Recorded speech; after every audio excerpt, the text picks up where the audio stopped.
Segundo os pesquisadores, ele compra a alforria em 1876. Se ele nasceu em 48, ele estava com 26 anos de idade. É isso? 26 anos de idade. Esses dados realmente de idade, cronológicos, são bem, assim, tem contradições, né? Sim, tem sim. alguns que dizem que ele comprou a alforria com 28. Tem dados... 26 não, 28, desculpa.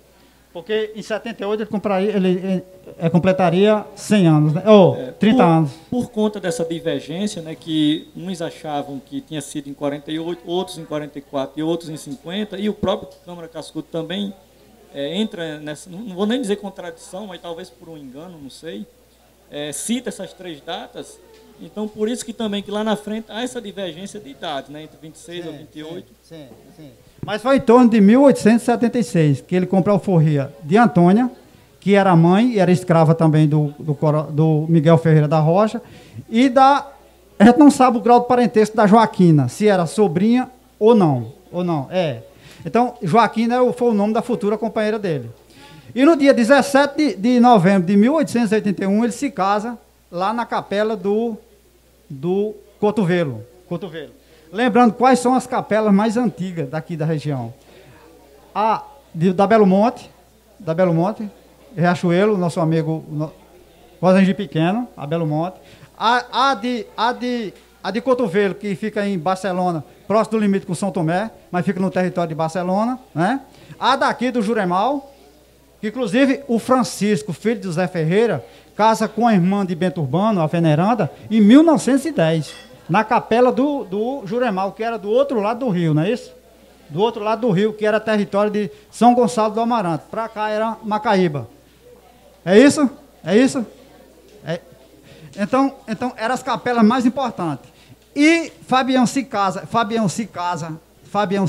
em 1881, com 33 anos de idade, e teve em torno de 14 a 15 filhos. Uns pesquisadores colocam 15, outros colocam 14. E casou com 33 anos, né? Imagina se fosse com 20, hein? 14 a 15 filhos. E continuou a sua atividade de poeta. Agora, eu falo para vocês o seguinte, que a produção intelectual, que era no campo da oralidade, não era da escrita, veio um pouco tardio. Ou seja, tardio para registro. Talvez ele, como garoto, 15, 20 anos, 1870, mais ou menos, talvez ele já tinha a sua produção, mas não reconhecida. Aí eu pergunto a vocês, qual era o gênero literário da obra de Fabião das Queimadas? Porque é o seguinte, o que existia na época? A cantoria estava começando no Teixeira. O João Nunes da Costa veio da Galícia, veio para a Serra do Teixeira. Ele era judeu novo. Os judeus novos. Ele vem da Galícia, a região que é de Portugal e da Espanha. Lá ele tem um filho chamado Agostinho. Esse Agostinho tem outro filho chamado Agostinho. E tem outro filho que chama Ugolino. Aí onde começa a cantoria do Teixeira. Então, essa cantoria vai influenciar futuramente o cordel. E vem o romanceiro, que é a oralidade, vem da oralidade, que vem desde a Idade Média. É uma contribuição portuguesa para a gente aqui. O romanceiro, ele é cantado e passa de geração em geração. Imagine um poema romanceiro. Eu, por exemplo, o nosso amigo Cleito, ou a professora, declamava, alguém escutava, alguém ia embora para outra região e isso ia passando. Aí, nesse período, algumas estrofes iam sendo esquecidas e outras iam sendo criadas. Então, é nesse ramo do romanceiro que o Fabião Hermenegildo Ferreira da Rocha se especializou-se. E o tema do seu romance era o ciclo do gado. O ciclo do gado. O que era o ciclo do gado? Era a criação de gado e esse gado era manejado. Como é que fazia isso aí? O gado era solto no cercado, Um mês após o inverno, após as chuvas, ele era recolhido, era tratada a bicheira, era separado bezerro das vacas, vaca que estava dando leite, garrotes e garrota pronto para o abate, para crescimento. Isso se chama o manejo do gado, E foi esse mundo do ciclo do gado, da criação do boi. Não era o boi que veio lá de Uberaba, não. Não é o Nelore, não é o Guzerá, não é o Gi, não era esse gado. É como o Cascudo diz numa crônica, o gado de longe. Não era o gado de longe, era o gado que veio de Portugal com o segundo governador-geral, chamado gado crioulo, gado curraleiro, que eles até colocam uma crítica, infelizmente, que vem do negro, infelizmente, pé duro, ou seja, o gado que vem sem raça definida, e o negro que tinha o pé duro, trabalhava descalço. Infelizmente, foi utilizado de forma pejorativa, né, como negro. Então, eu ia fazer só um adendo nessa questão do romanceiro. É importante lembrar que, como era cantado, era oral, se modificava. Porque um chegava no canto, cantava, ouviu, né? E aí essa era uma característica. Sim. Então, também na obra do que a gente conhece hoje, do Fabião, houve, possivelmente, muitas mudanças, muitas modificações. Né? Então, é o seguinte, o Fabião começa a se especializar no ciclo do gado. Então, quem conhece aí o principal romance dele? O principal romance do Fabião? O romance do Boi da Mão de Pau. Ela tem 48 estrofes. O romance tem 48 estrofes. Cada estrofe em 6 versos. E é chamado de sextilha na poesia, né? Sextilha. E é um dos poemas mais importantes do ciclo do gado no Brasil. Então, o romance, a obra dele, romanceira, é ligada ao... Aí vem o outro. O Cavalo de Chico, do pai de Chico Ribeiro. Aqui tem alguém de São Pedro? Aqui tem alguém de São Pedro? O Chico Ribeiro morava em São Pedro. E o pai dele é que possuía o cavalo Moleco Fogoso. Infelizmente, Fabião, a gente só tem fragmentos hoje. O romance, como um todo, não ficou para a história. A Vaca Malhada... Pode ter sido também de Fabião. Só que quem passa o romance da Vaca Malhada é Oswaldo Lamartine que passa para Fabião. E o linguajar, a gente desconfia que o linguajar não era o linguajar de Fabião. Mas ele pode ter sido corrigido e ter passado para Fabião das Queimadas, né? E o outro, a Besta de Joana Gomes. Alguém já ouviu falar lá em Lagoa de Velha, a Serra de Joana Gomes?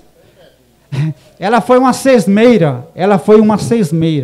Então, diz que ela possuía uma besta, e essa besta pulava muito, né? Era selvagem, bárbara, né? E Fabião, observando isso aí, fez um poema tendo a epopeia da besta de Joana Gomes. Infelizmente, só temos fragmentos. Então, a grande parte da obra de Fabião das Queimadas vem do romanceiro. E a segunda parte vem de quadras eventuais, quando ele se encontrava com personalidade, para isso, para aquilo. Tem uma famosa com Eloy de Souza, né? Eloy de Souza era negro. Ele dizia, doutor Eloy de Souza, minha mãe já dizia, se o senhor não fosse rico, seria de nossa família. Ou seja, era negro, mas não se assumia como negro, o Eloy, né? Então ele fez uma crítica de ocasião. Então a gente encontra ao longo da carreira dele, muitas quadras, que são quadras de ocasião, que é a segunda parte da obra dele. A primeira, é lógico, que é do romanceiro. Aí eu pergunto a vocês, como é que Fabião das Queimadas ficou conhecido? Então é o seguinte, em 1900, como eu falei para vocês, que a obra dele veio um pouco tardia. Ou seja, pode ele ter produzido muita coisa, mas não ficou do conhecimento. Então a grande obra dele vem no início do século XX. Então, em 1906, tinha em Cachoeira do Sapo. O pessoal sabe onde fica Cachoeira do Sapo? Município de Riachuelo, né? Riachuelo. E é um distrito hoje. E lá tinha um senhor chamado Quincas Moura, ou seja, é Joaquim Moura, mas todo Joaquim no interior é Quincas, né? É Quincas. Então, Quincas Moura possuía uma fazenda lá em Cachoeira do Sapo. E Quincas Moura foi intendente de Natal, não se chamava prefeito, chamava intendência. A intendência era a prefeitura e a Câmara de Intendência era a Câmara de Vereadores hoje, né? Hoje. Então, esse Quincas Moura foi 9 anos prefeito de Natal, tinha uma filha casada com um filho de Pedro Velho, que são as pessoas que assumiram a República no Rio Grande do Norte a partir de 1889. Então, esse Quincas Moura tinha uma fazenda em Cachoeira do Sapo. Em 1906, ele chama Fabião para fazer uma animação à noite. Não se sabe se aconteceu na sala, no alpendre ou no próprio terreiro. Não se sabe. E quem chegou lá foi Eloy de Souza e Alberto Maranhão, que era da família Albuquerque Maranhão e irmão de Pedro Velho. E tinha fazenda aqui, né, na região também. Também, né? Também, porque o povo era rico, né? Tinha várias fazendas. E Eloy de Souza diz, olha, pela primeira vez ele era parlamentar, Eloy de Souza era parlamentar no Rio de Janeiro, porque Brasília não existia ainda. Ele foi deputado federal e foi senador. Então, ele foi lá para a fazenda de Quincas Moura.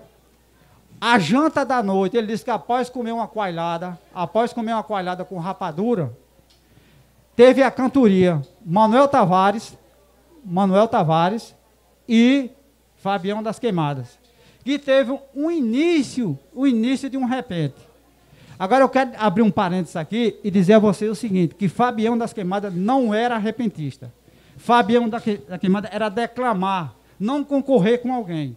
Mas essas duas quadras que Manuel Tavares declamou uma e ele respondeu, foi uma exceção.